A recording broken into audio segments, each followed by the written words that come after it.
జగన్ గారికి దొరికిన 2 అస్త్రాలండి. నిజంగా వాటిని వాడటంలో 100% పాస్ అయినట్టే.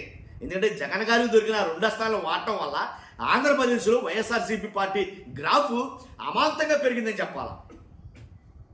జగన్ గారు ఆ 2 అస్త్రాలని విరివిగా వాడటం వల్ల వైఎస్ఆర్సీపీ రూట్ లెవెల్లో కావచ్చు, ఏంటి ఎక్కడి నుంచి అయినా సరే వైఎస్ఆర్సీపీ పార్టీ గ్రాఫ్ ఏపీలో అమాంతం పెరిగిందని చెప్పాలి. అంత బాగా పెరిగిందని చెప్పాలి. ఎందుకంటే కొన్ని సర్వే సంస్థలు చెప్తున్నాయి ఇదే మాటనే, వైఎస్ఆర్సీపీ బాగా పుంజుకుంది, బలం పెరిగిందని చెప్పేసి. కాబట్టి ఏంటది ఆ అస్త్రాలు ఏంటి, ఎలా వాడతారు ఏంటో మనం తెలుసుకుందాం. తెలుసుకునే ముందు ఫస్ట్ లైక్ చేయండి.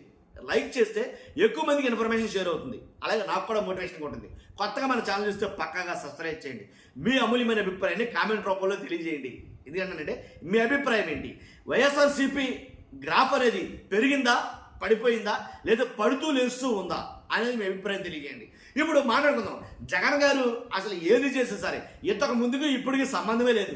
జగన్ గారు కార్యకర్తలు కలవడం కానించి, జగన్ గారు కార్యకర్తలు మధ్యలో ఎవరో లేకుండా అంత బాగా ఇమిడిపోవడం కావచ్చు, జనాల్లోనే ఉండటం కావచ్చు, అలాగే జనం సమస్యలు ఏమున్నా సరే రోడ్డు మీదకి ఎక్కేయడం కావచ్చు, కానీ జగన్ గారి పర్యటనలు కావచ్చు, ఇవన్నీ కూడా వైఎస్ఆర్సీపీకి జోష్ నింపాయనే చెప్పాలా.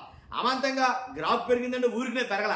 జగన్ గారు చేసిన 5-6 పర్యటనలు చూసుకుని అర్థమైంది కదా. రెంటపాళ్ళ కావచ్చు, ఇలాంటి పర్యటనలు, నర్సీపట్నం కావచ్చు, ఇలాగ ఏవైతే ఉన్నాయో పొగాకు రైతులు, అలాగే చీనీ బత్తాయి రైతులు, అలాగే ఉల్లి రైతులు, ఇలాగ 1 కాదు 2 కాదు జగన్ గారు చేసిన ప్రతి పర్యటన వైఎస్ఆర్సీపీకి, ఆ పార్టీకి మైలేజ్ పెంచిందే అని చెప్పాలి. కాబట్టి ఏదైతే జోష్ లేదని అనుకున్నారో ప్రతి చోట జోష్ పెరిగిందని చెప్పాలి. కాబట్టి జగన్ గారు ఆ 2 అస్త్రాలు అని అన్నారు కదా, ఆ 2 అస్త్రాలు ఏంటనంటే కనుక, ఒకటి ఏపీలో మద్యం, కల్తీ మద్యం గురించి, ఏపీలో కల్తీ మద్యం ఒకటి, అలాగే ఇంకోటి ఏంటంటే మెడికల్ కాలేజీలు ప్రైవేటీకరణ అనేది. ఈ 2 అస్త్రాలని జగన్మోహన్ రెడ్డి గారు చాలా బాగా సంధించాడని చెప్పాలి. రాష్ట్రంలో ఉండే కూటమి ప్రభుత్వం కొత్త లాడిపోయింది, అతలాకుతలం అయిపోయిందని చెప్పాలి. అంత దారుణంగా అయితే కనుక ఇవి స్ప్రెడ్ చేయాడు జగన్మోహన్ రెడ్డి గారు.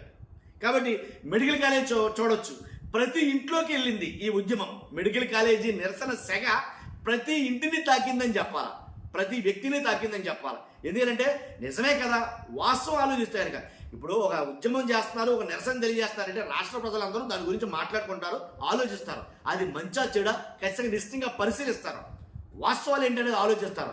ఇది రాజకీయ కోణం ఉందా, దీంట్లో ప్రజలకు ఉపయోగపడేదేనా అనేది ఆలోచిస్తారు. ప్యూర్గా ప్రజలకు ఉపయోగపడే ఉద్యమం అది. ఇది ఏదైతే మెడికల్ కాలేజీలు ప్రైవేట్గా చేయడం నిజమే కదా. ప్రైవేట్ చేస్తే మన పిల్లలు చదువుకోవడానికి ఉండదు కదా. మెడికల్ కాలేజీల వల్ల ప్రైవేట్ చేస్తే మన పిల్లలకి ఆ వైద్య విద్య అందదు కదా. 1-2 కోట్ల సీట్ కొనుక్కోవాలి కదా. అంతేకాదు మెడికల్ కాలేజీతో పాటు ఒక హాస్పిటల్ వస్తుంది కదా, అది కూడా ప్రభుత్వ హాస్పిటల్ అవుతుంది కదా. కాబట్టి ప్రైవేట్ చేస్తే ఆ హాస్పిటల్ కూడా ప్రైవేటైజేషన్ అయిపోతుంది కదా. కాబట్టి మనం వైద్యాన్ని కొనుక్కోవాల్సి వస్తుంది కదా. ఇలాంటివన్నీ ప్రజలందరూ ఆలోచించారు. కాబట్టేనేమో మెడికల్ కాలేజీ ఏదైతే ప్రైవేటీకరణ నిరసన తెలియజేశారో మొత్తం రాష్ట్ర వ్యాప్తంగా ఉన్న జనాలందరూ కూడా జగన్ గారు కూడా వచ్చారని చెప్పాలి. అందుకని అంటాను నేను, జగన్ గారు ఎప్పుడైతే ఈ మెడికల్ కాలేజీ నిరసన చేపట్టారో, ఆ పర్యటన అనేది చేపట్టారో, ఆటోమేటిక్గా వైసీపీ గ్రాఫ్ అనేది చాలా విపరీతంగా పెరిగింది అని చెప్పాలి. అది ఒకటే కాదు, ఇంకొక అస్త్రం చెప్పాను నేను మీకు. ఏపీలో కల్తీ మద్యం అసలు జగన్ గారి హయాంలో అంటే 2019 నుంచి 2024 వరకు ఆయన బాగా ఎదుర్కొన్నది ఏంటంటే కనుక, ప్రతిపక్షంగా ఉన్న ఇప్పుడు కూడా ప్రభుత్వం నుంచి కల్తీ మద్యం గురించి జగన్ గారు లేనిపోయి కొత్త బ్రాండ్లను తెచ్చేస్తున్నాడు. ఆ బ్రాండ్ల వల్ల వేల మంది చనిపోతున్నారు. కానీ ఇది జరిగింది అనేదైనా వాళ్ళు ఆ కల్తీ దాని మీద చాలా విపరీతంగా అయితే కనుక ప్రచారం చేశారు, ఒక దుష్ప్రచారం లాంటిది. దానివల్లే కూటమి ప్రభుత్వం అధికారంలోకి వచ్చింది. ఇంకో మాట చెప్పాల్సి వస్తే అసలు దానికి మూలాలే ఈ కూటమి ప్రభుత్వాలు ఉన్నాయి. కల్తీ మద్యం అనేది ప్లాంట్లుగా పెట్టి అమ్మేస్తున్నారు. ప్రతి 3 బాటిల్లో 1 బాటిల్ కల్తీ అయిపోయింది, కల్తీ మద్యం అని సాక్ష్యాధారాలతో కూడా బయటపడ్డాయి. వాస్తవంగా అయితే సాక్ష్యాధారాలతోటి ఇవి చూసిన ప్రజలు నివ్వెరపోయారని చెప్పాలి. ఎందుకనంటే అరే ఏదో జగన్ గారి హయాంలో అని అనుకున్నాం, అది కాదు. ఇంకోటి ఏంటంటే సాక్ష్యం ఎలా దొరికింది జగన్ గారి హయాంలో కల్తీ కాలేని మద్యం అనేది ప్రూఫ్తో సహా ఇప్పుడున్న కేంద్ర హోంశాఖ ఏదైతే ఎన్సీఆర్బీ ఏదైతే ఉందో అది తమ నివేదికను బయటపెట్టిన తర్వాత రాష్ట్ర ప్రజలందరూ ముక్కును వేలేసుకున్నారని చెప్పాలి. ఎందుకనంటే కనుక జగన్ గారి హయాంలో 2019 నుంచి 2024 వరకు అసలు ఏ ఒక్క మరణం జరగలా. కల్తీ మద్యం తాగి ఎవరూ చనిపోలేదు, ఒక్కరు కూడా చనిపోలేదు అని ఒక నివేదికను బయట పెట్టడంతో అది రాష్ట్ర వ్యాప్తంగా అందరూ చదివారు, చూశారు దాన్ని. అవునా, జగన్మోహన్ రెడ్డి గారి హయాంలో 2019 నుంచి 2024 వరకు ఒక్కరు కూడా చనిపోలేదా అంటే కల్తీ మద్యం కాదనమాట. కల్తీ మద్యం తాగి ఎవరు చనిపోలేదన్నమాట.